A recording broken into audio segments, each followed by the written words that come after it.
Assalamualaikum warahmatullahi wabarakatuh.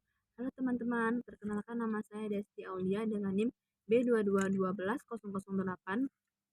Tujuan saya membuat video ini adalah untuk mengumpul tugas bahasa Indonesia dengan dosen pembimbing Pak Anjas Surwa Usmana, SPD MPD. Kemudian, tujuan saya membuat makalah ini adalah untuk memberitahu teman-teman yaitu apa saja sih peran dan fungsi bidan. Nah, di sini saya akan menjelaskan apa peran bidan. Peran adalah tingkah laku yang diharapkan dan dimiliki orang yang berkedudukan dalam masyarakat. Peran bidan yang diharapkan adalah ada 4. Yang pertama, peran sebagai pelaksana. Sebagai pelaksana, bidan memiliki 3 tugas, yaitu yang pertama tugas mandiri, yang kedua tugas kolaborasi, dan yang ketiga tugas ketergantungan. Kemudian yang kedua, peran bidan sebagai pengelola. Peran bidan sebagai pengelola memiliki 2 tugas, yaitu pertama, tugas mengembangkan pelayanan dasar kesehatan bidan, yang kedua berpartisipasi dalam tim. Kemudian yang ketiga, peran bidan sebagai pendidik. Peran bidan sebagai pendidik memiliki 2 tugas, yang pertama, sebagai pendidik dan penyuluhan kesehatan, yang kedua, sebagai pelatih dan pembimbing.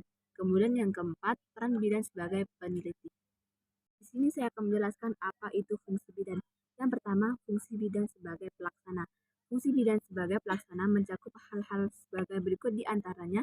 Yang pertama, menolong persalinan normal, kemudian merawat bayi segera setelah bidan melahirkan normal, kemudian melakukan asuhan kebidanan pada ibu nifas. Kemudian fungsi bidan sebagai pengelola. Fungsi bidan sebagai pengelola mencakup hal-hal sebagai berikut di antaranya menyusun rencana pelaksana kebidanan di lingkungan unit kerjanya, kemudian memimpin koordinasi kegiatan pelayanan kebidanan. Yang ketiga, fungsi bidan sebagai pendidik. Sebagai bidan, dalam melaksanakan fungsi bidan sebagai peneliti adalah melakukan hal-hal berikut di antaranya. Yang pertama, mendidik bidan atau tenaga kesehatan lainnya sesuai dengan bidang keahliannya. Kemudian memberi bimbingan para bidan dalam kegiatan praktik klinik dan di masyarakat. Kemudian fungsi bidan sebagai peneliti. Sebagai bidan juga mempunyai fungsi sebagai peneliti yang diantaranya adalah pertama, melakukan penelitian kesehatan keluarga serta keluarga berencana.